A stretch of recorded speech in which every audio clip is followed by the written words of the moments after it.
Do you have any nails left? Hopefully you didn't have a heart attack. Hopefully, well, you're smiling like the Bengals were and every player and coach was in the locker room just a second ago following the Bengals' 24-17 win in the wild card round of the playoffs. Hi again, everyone, and welcome into Cincinnati Bengals Talk alongside Elise Jesse. I'm James Erpine, and wow, I don't know where to begin, so let's just begin with the play of the game. Sam Hubbard saving the day. Super Sam, maybe you want to give him a cape. Super Sam, that's a pretty good nickname. I like it. Yeah, that's what we'll roll with. Yeah, Super Sam. By the way, interview with Sam Hubbard. He got a podium game. That's posted right here on Cincinnati Bengals Talk. But, wow, this was a wild win. We knew it would be close. It was close, and at times it felt like the Bengals weren't going to win. Yes. And yet they found a way to win their 9th straight game and their 4th playoff game in 2 years. They're 4-1 now under Joe Burrow in playoff games. But, yeah, wild win, Elise. It really was such a wild win. And there were times when everyone, at least in the press box, was looking around saying, I don't know if they're going to come away with a win from this, because so many things were against them. You know, the injury adversities that they were dealing with. Jonah Williams goes down. He's out for the game with the knee injury. And the Ravens, I mean, the hits after the plays, trying to get inside their heads, trying to bait them essentially into penalties, which fortunately for most of the time, for most of the players anyways, they did not bite on that bait. And just, I mean, the offense struggled. There were a lot of drops. They had to overcome the drops tonight. And I know that everyone noticed that.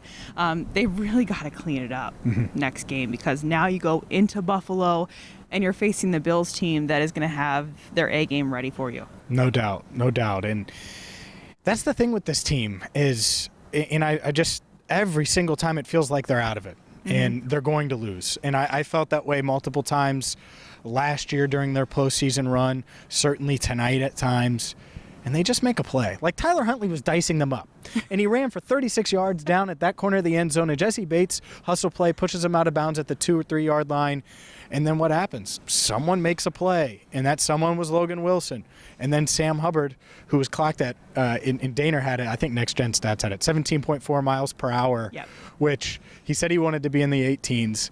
17's got it done, man. And it's the longest fumble recovery, longest touchdown in playoff history, according to the stats guys in the Bengals press box. But I think it's the craziest play in Bengals history. Like, yes, I think it's the most impactful. It's going to be the most memorable, because there were 66,000 plus people here, and most of them, of course, Bengals fans. And they were probably feeling the way we were feeling, which is, I think they're going to lose this game. The Ravens were a yard away from taking the lead with 11 minutes to go, and boom. They switched. They flipped the switch, and just like that, Sam Hubbard and Logan Wilson in this defense delivered. I think it's so cool, as a side note, for it, the fact that it was Sam Hubbard, a Cincinnati born and bred kid, goes to Moeller High School, plays for the team that he grew up watching, his favorite team as a kid. For him to be able to pull off such a memorable play that will go down in the history books for so many fans as one of the biggest plays, an impact play, like you said, for this team, and for them to not to get multiple stops, you said afterwards, after that play, and for them to essentially send the Ravens packing. They win the wild card round. That's huge. And I think it's so cool that Sam Hubbard was the guy that was able to do it. I also thought it was really funny that even though they're battling adversity, Sam said he was gassed after the play. Most of the guys I spoke to on the defense, like, they seemed like they were exhausted. Like, they were just completely depleted. For them to still joke, Trey Hendrickson, I believe, was the one who gave him the gas, the oxygen mask to wear. Yep. For them to still be joking around even during the time in which they're all gassed and just over it, I think this says a lot about them. For sure. And I will say this, being on edge and games going down to the wire and making that one more play, it's what championship teams do. True. And there's a lot of times, the Rams last year, Tom Brady came all the way back against them, and they almost got eliminated then. And the Rams found a way to make a play, and boom, they ended up in the Super Bowl, and we know how that ended. This Bengals team did it time and time again last year. They do it again tonight. 4-1 under Joe Burrow. So he has the most playoff wins by a quarterback in team history. This is the first time the Bengals have ever won playoff games in back-to-back seasons in team history. So they just keep breaking down barriers, and it wasn't always pretty tonight. But I did think a week ago we were standing here talking about Joe Burrow being off target. I thought he was on target tonight. You mentioned some of those drops. Yeah, those are brutal. Joe Burrow was balling, and he had 3 of his starting 5 offensive linemen out. Jackson Carman had a good first series that to start the third quarter, and then he became Jackson Carman again, and there were multiple penalties. By the way, tough spot to be in. He's never rep tackle, maybe behind closed doors, never in front of us, media. So going to the left tackle spot, that's a tough spot for him to be in, and we'll see how they solve that. But I thought Joe Burrow balled out tonight, even though the numbers weren't crazy. 200 yards isn't insane, but I thought he played great. Imagine the position that Joe Burrow is in. So before he comes into the league, he's talking about how he loves getting hit. And then his first year in the NFL is cut short by a gruesome knee injury. And a lot of that was blamed on the offensive line. And then obviously the front office goes out and retools the offensive line for him. And then suddenly, right as the playoffs are starting, right as they're towards the end of the season, their offensive line just starts, the guys are just going down like flies. Yep. I mean, that's not what he wants to see, obviously. That's not what anybody wants to see. So you have to imagine him.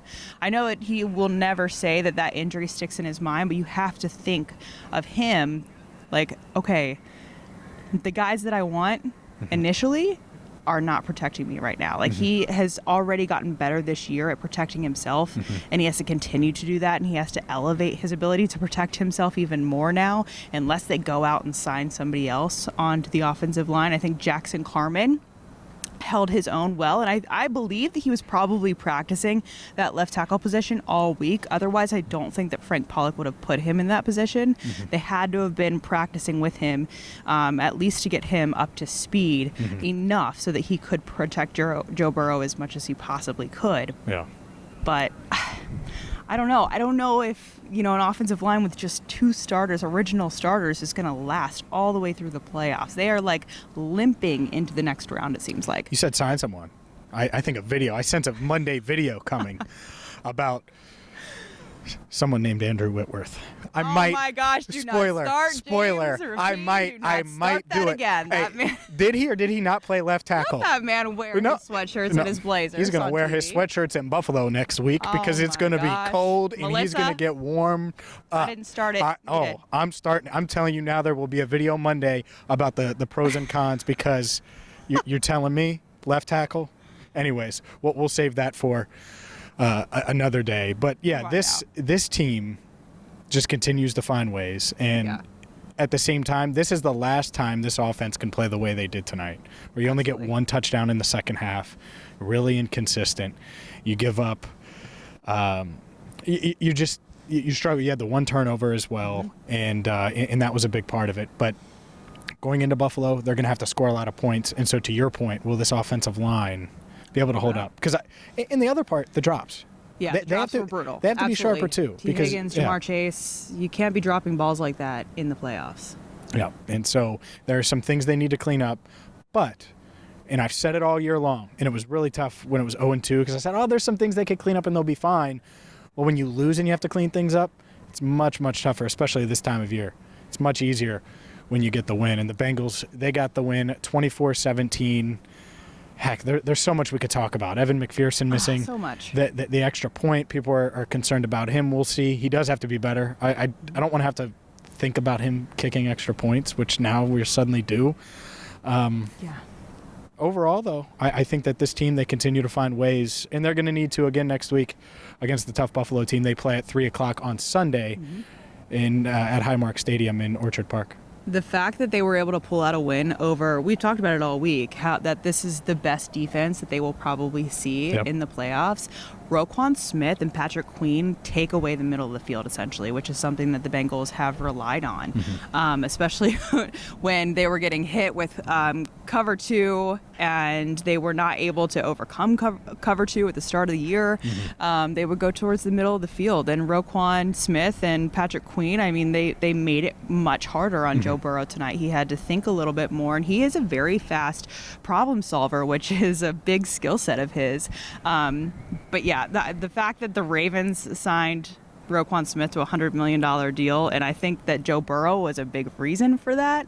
The fact that they were able to even overcome Roquan and Queen, huge step in the right direction. It is. And I actually think Tyler Huntley, his ability to run, foreshadowing to next week, helps them in preparation of Josh Allen, who can obviously run and make plays and do. And I'm not saying Huntley is Allen. Different quarterback for sure, but you know, but he does run. Hell, Huntley was balling tonight at one point before the fumble. He was playing great. I was expecting to watch the most deeply uninteresting football on the Ravens' offensive side of the ball, and handoff, quarterback run, handoff. No, that wasn't that at all. No, he made it interesting. He did. And this Bengals defense made it interesting too, because they weren't great for the first 3 quarters.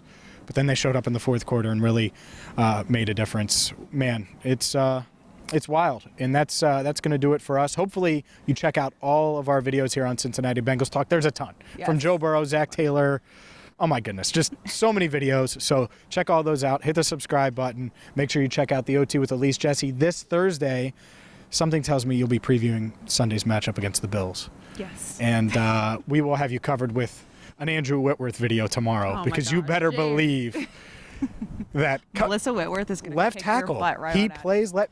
I'm telling you, it makes a lot of sense. See you in Buffalo. I mean, I'd love to see it, but see you in Buffalo, Andrew. For Elise Jesse, I'm James Rapine. That's going to do it for us. Where the Bengals advance 24-17 winners over the Baltimore Ravens, and we'll see if they can keep things going next week. Until then, thank you so much for watching Cincinnati Bengals Talk.